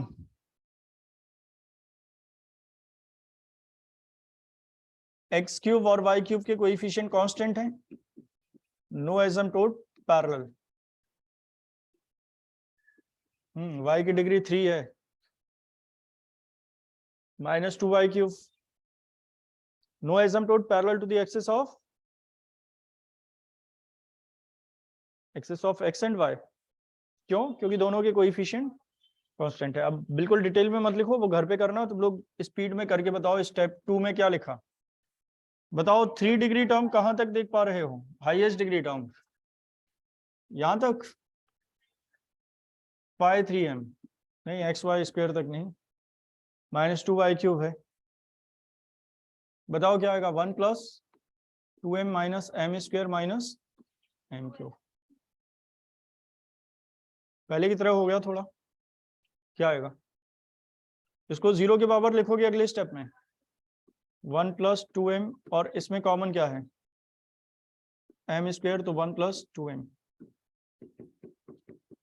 1 + 2m 1 + m², यही आएगा? हाँ या नहीं? चेक करो यही मिल रहा है या नहीं, माइनस है। तो m के रूट वही आ गए फिर से, ये तो हो जाएगा, वही आ गया ये ना, m - 1 m+1 2m+1, तो ये कर लोगे। हाँ इसको कर लोगे, घर पे करना। हो गया, ऐसा ही क्वेश्चन था। आगे देखते हैं।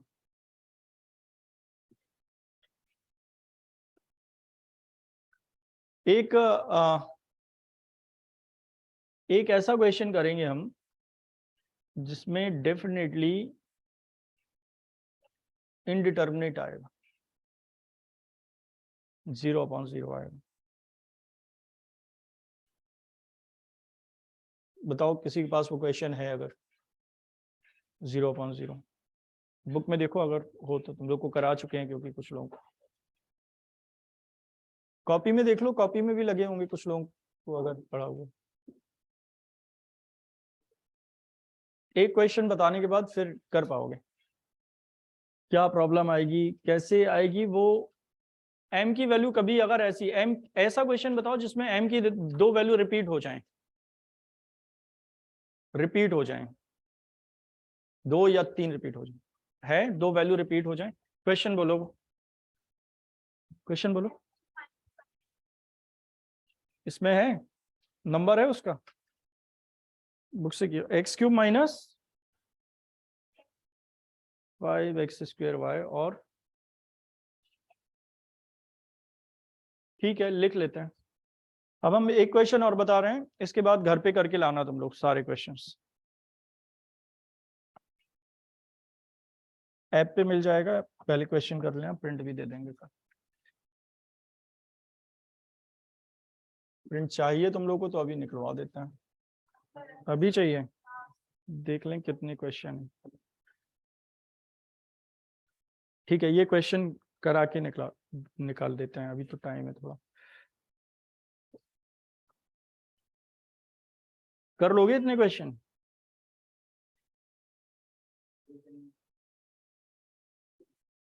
हाँ तो एक दिन में तो वैसे भी नहीं, कल एक दिन और होगी इसकी क्लास। अभी अभी तुम लोग तो इससे ही करो, अभी तुम लोग इससे कर लेना, लगभग 20 क्वेश्चन, 20, 22, 30 क्वेश्चन तो कर ही लोगे। 30 तक कर लेना, फिर कल देंगे, प्रिंट कल दे देंगे, ठीक है? पूरा पेपर सेट भी नहीं है वो सही से। हाँ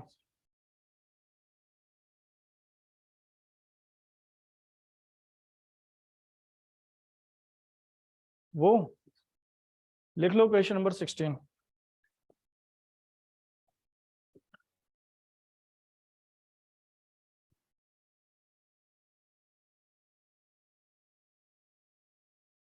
देखो अब प्रॉब्लम कहाँ आएगी ये भी समझ लो। 0/0 हम देखते ही बता देंगे क्वेश्चन को कि 0/0 फॉर्म आने वाली है इसमें, और वो डिफिकल्टी फिर कैसे सॉल्व करते हैं आगे बताते हैं। देखते ही मतलब थोड़ा सॉल्व करने के बाद बीच में पता चल जाएगा तुम लोगों को। सबसे पहले कौन सी पावर लिख रहे हो? y³ - 5xy² plus 8x² y - 4x³ - 3y² plus 9xy - 6x² plus 2y - 2x plus 1 = 0। ठीक है, बताओ डिग्री क्या है इसकी? n = 3 या 4? 3। ठीक है, हाईएस्ट डिग्री x की बताओ। 3, जिसका कोएफिशिएंट है कांस्टेंट। हाईएस्ट डिग्री y की बताओ, coefficient constant. No asymptote parallel to the axis of x as well as y। ये क्लियर है अच्छी तरह से? क्या करोगे तो फिर? स्टेप सेकंड, अब हम बिल्कुल पहले की तरह नहीं लिख रहे हैं इन दी हाईएस्ट डिग्री टर्म, ये सब पता है तुम लोगों को ना। पहला स्टेप लिख रहे हैं, पहले स्टेप में लिखना पड़ेगा तुम लोगों को coefficient of highest degree, coefficient of जो भी है लिख के दिखा देना, जैसे पहले क्वेश्चन में बताया था। In the highest degree term 3 है। 3 कहां तक है? यहां तक, ये in the highest degree term x equal to 1, 5 3m आएगा, m cube minus 5m square plus 8m minus 4। ये सही है। अब क्या करोगे? 5 3m को 0 कर देंगे। ये पता है कैसे लिखना है इनको, 0 equal to m cube minus, अब इसके फैक्टर करने पड़ेंगे, करके बताओ तुम लोग। m की वैल्यू पुट करो पहले। 1 सेटिस्फाई कर रही है, 2 या 3? जल्दी। 1 नहीं करेगा। कब किया था? अभी इसको, अभी कब? इक्वेशन अभी कब किया है? अच्छा, करके दिखाया था ऐसा। हाँ तो चेक कर लो। m इक्वल टू 1 लिखो। 1 माइनस 5 प्लस 8, तो ये हो जाएगा 9 और ये माइनस 9। ये तो खुद ही चेक करना पड़ेगा तुम लोग को, ये भी सिखाएंगे क्या? m इक्वल टू 1 इसको सेटिस्फाई कर रहा है क्या? m माइनस 1 इसका एक फैक्टर है। आसान तरीका बताओ फैक्टर फाइंड करने का। m cube minus 5m square कौन सा डिवाइड वाला? कितनी बार लिख लोगे m माइनस 1? क्या हर बार m माइनस 1 ही लिखोगे? Yes sir.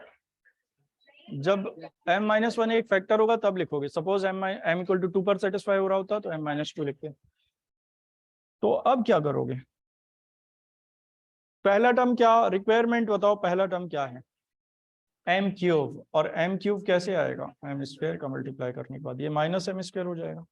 रिक्वायरमेंट है माइनस 5m स्क्वायर, बट हमारे पास तो माइनस m स्क्वायर है, माइनस 4m स्क्वायर। और वो कैसे आएगा? माइनस 4m का मल्टीप्लाई करके, लेकिन माइनस 1 में भी करना पड़ेगा, तो प्लस 4m। चाहिए हमें 8m और हैं कितने? 4m। तो यहाँ प्लस 4m, किसका मल्टीप्लाई करोगे? 4 का, और लास्ट में क्या आ जाएगा? माइनस 4। सही लिख रहे हैं, मतलब ये सही लिख रहे हैं हम। चलो कॉमन बताओ। m square minus 4m। देख रहे हो, फैक्टर करने का आसान तरीका समझ आ गया सभी को? स्पीड में कर पाओगे, यही पेपर में कर लेना। m minus 2 whole square equal to 0। अब m की कितनी वैल्यूज आई? 3 डिग्री थी तो 3 ही वैल्यू होंगी, 2 को रिपीट करना पड़ेगा। m इक्वल टू 2 कितनी बार आएगा? ये लिखा है m माइनस 1, m माइनस 2, यही लिखा है ना m की वैल्यू 1, 2, 2। अब देखोगे तुम लोग 2 पर 0/0 फॉर्म आ रही है, जो रिपीट हो जाते हैं उन पर करोगे तो बाद में पता चल जाएगा कि हाँ हम कुछ गलत कर रहे हैं, फॉर्मूला चेंज करना पड़ेगा। सुनो, m की वैल्यू समझ आ गई तो अब क्या फाइंड करोगे? c का फॉर्मूला बताओ जल्दी। c equal to minus 5 2m। अब तो डायरेक्ट लिख सकते हैं ना ये, माइनस 5 2m। बताओ in the second degree term x equal to 1 y equal to n। Second degree term कहां से है? यहां से यहां तक कितना आएगा बोलो? Minus 3m square plus 9m minus 6। Denominator 5 3m dash, 5 3m ये था इसका डिफरेंशिएशन, माइनस 8 या प्लस 8? प्लस 8। ये क्लियर हो गया। अब इसमें देखोगे m इक्वल टू 2 लिखोगे तो 0/0 आ रहा होगा, चेक कर लो। m इक्वल टू 1 तो लिख पाओगे इसमें या नहीं? m इक्वल टू 1 पुट करो पहले, पुट m इक्वल टू 1, कितना आएगा बोलो? 1 लिखोगे तो minus 3 plus 9 minus 6 upon 3 minus 10 plus 8। बताओ न्यूमरेटर में क्या बचा? 0। 0 डिनोमिनेटर में 0 नहीं है, लेकिन कितना आ रहा है 0/1, तो ये 0 आया या नहीं? 0/0 फॉर्म तो नहीं बनी। अब 2 लिख कर देखो, जब 2 लिखोगे m इक्वल टू कितना 2, तो माइनस, बताओ -3 और m² मतलब 4, डायरेक्ट लिख दें इसको, -12 + 18 -6 अपॉन 12। ये देखो -12 -6 -18 से 18 कैंसिल, 12 + 8 20, 20 से 20 कैंसिल, 0/0 फॉर्म आ गया, जो कि हमें पहले ही पता चल जाएगा कि 0/0 फॉर्म आएगी। और अगर कभी गलती से कर भी लिया 0/0 फॉर्म आ जाए अगर, तो वापस से फिर इस स्टेप पे आ जाना तुम लोग, देखना कि m की वैल्यू उस पर रिपीट हो रही होगी, डेफिनेटली रिपीट हो रही होगी, ये फॉर्मूला फिट ही नहीं होगा इसमें। समझ गए? तो देखो आप क्या करेंगे, यहाँ तक क्लियर हो गया? तो फिर आगे कुछ बताएं। तो m की वैल्यू 1 पर c तो आ गई ना, एक एसिम्पटोट आ चुकी है। टोटल कितनी एसिम्पटोट्स आएंगी? 3, मतलब m की जो 2 वैल्यू है ना 2,2, उस पर c की 2 डिफरेंट वैल्यू आएंगी। समझ रहे हो? देखो कैसे। तो अब ये नोट, ये फॉर्मूला लिख लो एक।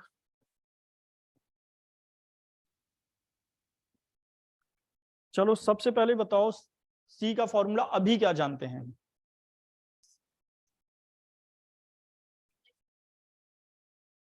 अपॉन, यही है, क्रॉस कर लें इनका, c इंटू ये लिख सकते हो, c इंटू φnm डैश अब प्लस φn-1m इक्वल टू 0 लिख सकते हो क्रॉस करके ऐसा। इसके नीचे फैक्टोरियल 1 लिख सकते हो। क्यों लिख रहे हैं अभी समझ लो, क्योंकि आगे जो फॉर्मूला लिखेंगे उन्हें तुम लोग को याद करना पड़ेगा और वो याद होते नहीं है। तो ये लिखना आ गया। अब हम उसमें सिमेट्री निकाल लेंगे। सिमेट्री ऐसे कि अभी ये c की पावर कितनी है? 1 है। देखो अब ये कब था? इफ m की वैल्यू 1 हो, इफ m की वैल्यू अगर 2 बार रिपीट हो जाए। अब सुन लो जरा, लिखना बंद कर दो। तो जैसे ये c/(1) है, ये तो सबको याद हो चुका है ना, तो 2 में c² करना।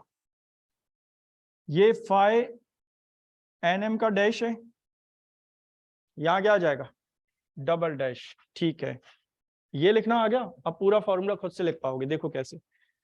c के बाद c⁻0 लिखा है, मतलब c हट गया, एक पार कम कर दो c की, c फैक्टोरियल एक कम कर दो, एक डैश भी कम कर दो, फाइ डैश, और n से भी एक कम कर दो, फिर से एक कम कर दो, c हट जाएगा, और फैक्टोरियल 0 तो 1 ही होता है, हाँ या नहीं? ये 1 हट जाएगा, c हट जाएगा, फाइ डैश भी हट जाएगा क्या? n-1 की जगह क्या? बस याद हो गया ये। If m equal to alpha alpha alpha, अगर m की 3 वैल्यू रिपीट हो जाएं, समझ गए वो सिमेट्री क्यों लिख रहे हैं ऐसे? c³ 3 फाइ डैश, एक c कम करूं, c² phi double dash n-1m, एक और c कम करूं, c/(1) फाइ डैश n-2m, और एक और c कम कर दो, तो फाइ n-3m।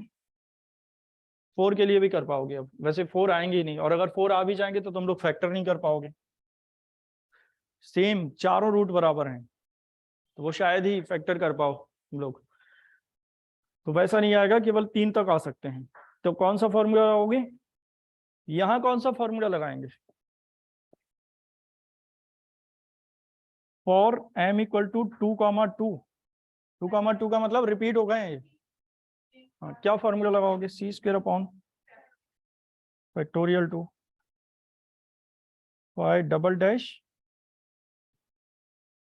nm, पहले फॉर्मूला लिख लें, plus c/(1) phi dash n-1m, last में बताओ फाइ n-2m इक्वल टू 0। ये लिखना आया।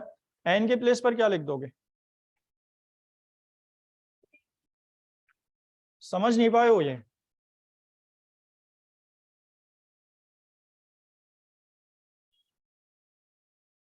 ये लिख लिया सभी ने? यही कर देंगे क्वेश्चन कंप्लीट। बताओ सी स्क्वेयर अपॉन फैक्टोरियल 2 तो 2 होता है, 5 डबल डैश एन के प्लेस पर 3m, एन तो 3 था ना, 2 क्यों आएगा, n माइनस 1 2 आएगा, एन के प्लेस पर फिर से 3 लिखो, फैक्टोरियल 1 1 होता है, तो 5 2m डैश, नहीं है ऐसा, प्लस बताओ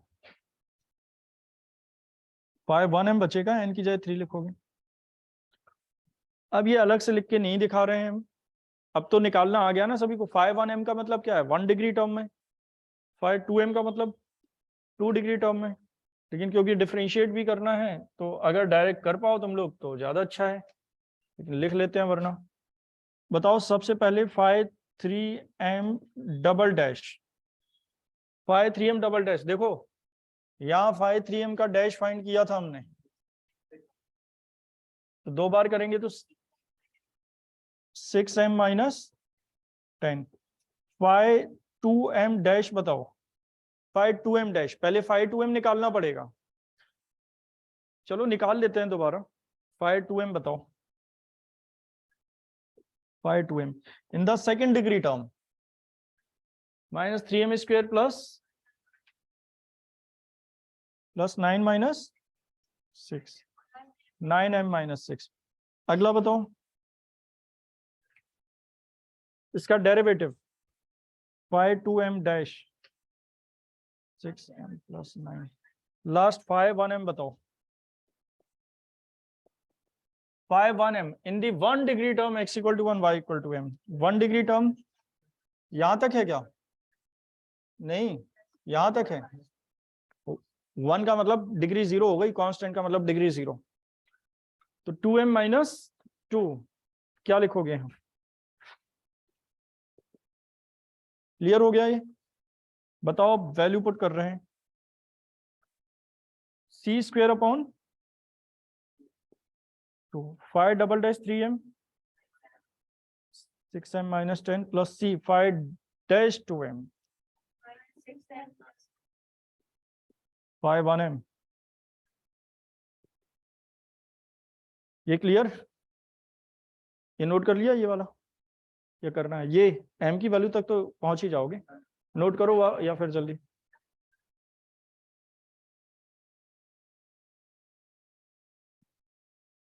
यही सॉल्व कर देते हैं। बताओ m की वैल्यू क्या पुट करने वाले हो, 2 पुट कर रहे हैं ना, m की वैल्यू 2 के लिए ही तो किया है ये, 2 कितनी बार पुट करोगे, 2 बार पुट करके करोगे क्या, बार बार आएगा तो वही, एक ही बार पुट करेंगे लेकिन 2 वैल्यू आएंगी सी की, क्योंकि वो क्वाड्रेटिक है एक फॉर्मूला। m की वैल्यू अगर 3 बार रिपीट हो जाती तो क्यूबिक वाला फॉर्मूला लगाते हैं, क्यूबिक वाला फॉर्मूला मतलब ये वाला फॉर्मूला, ठीक है, लिखना आ गया होगा सभी को।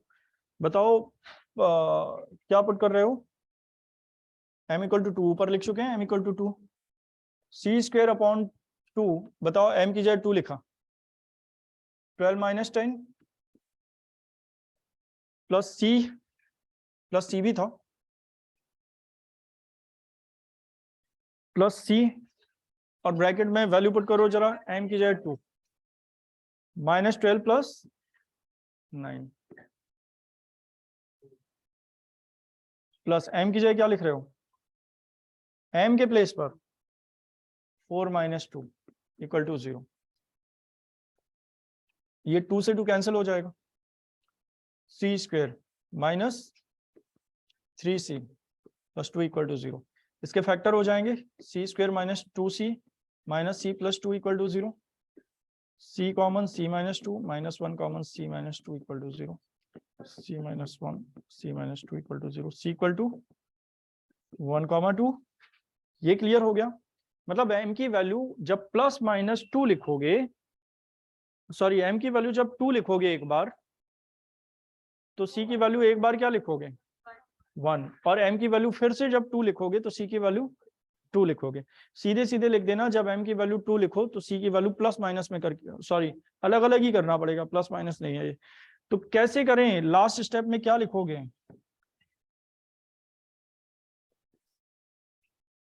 स्टेप 5, हाँ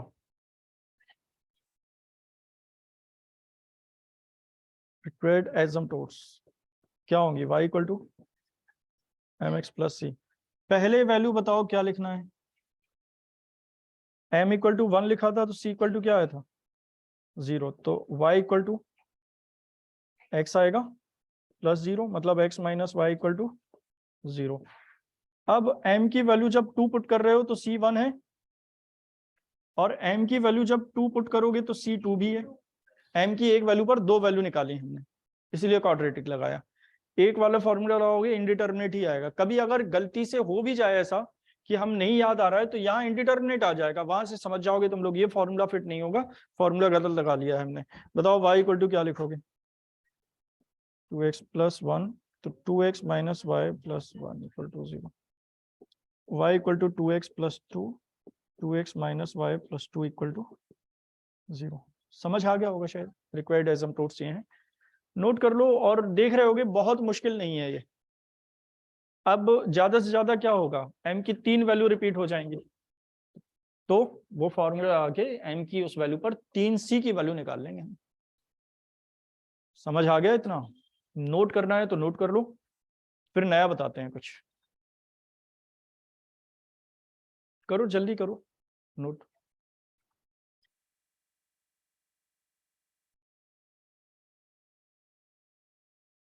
ज्यादा हो रहा है होमवर्क?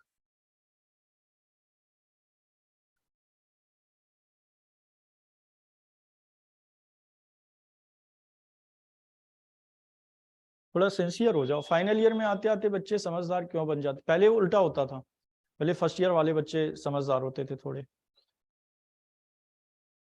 1 महीने बाद एग्जाम है, एग्जाम के बाद समझदारी आ जाती है फिर। चलो समझ आ गया होगा ये। कहाँ तक करने हैं क्वेश्चन पहले ये समझ लो तुम लोग, अगर ये समझ आ रहा है तुम लोग को।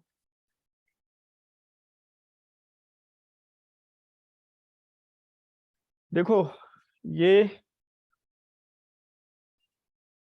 सब वही क्वेश्चन है, फाइंड ऑल एसिम्पटोट्स 14, 15, 16। अब कोई डाउट नहीं आएगा। डाउट आएंगे तुम लोग के पोलर से, तो वो तो डाउट है ही नहीं ना, पोलर अभी पढ़ाया ही नहीं है। और ये क्वेश्चन केवल नहीं करने हैं। एक मिनट बता रहा हूँ।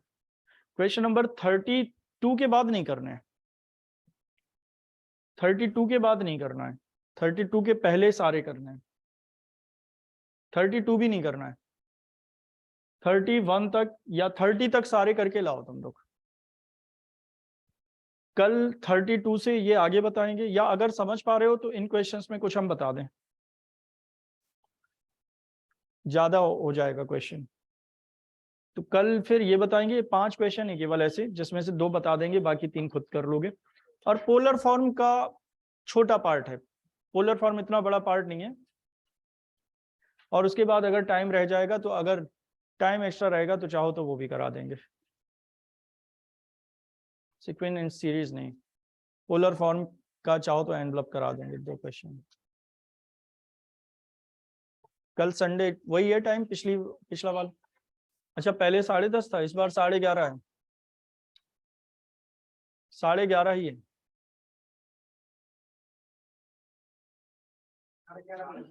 11:30 बजे से कब बोला है 10:30? पिछली बार ना, इस बार 11:30 बजे। 10:30 सही है।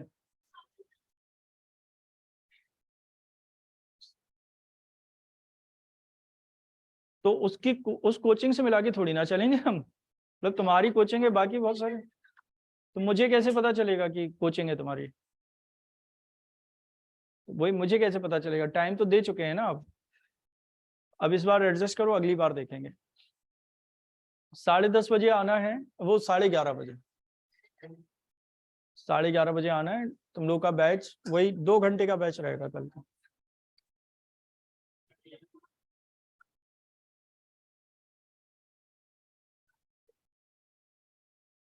नहीं भी आओगे तो क्या होगा, मत आओ।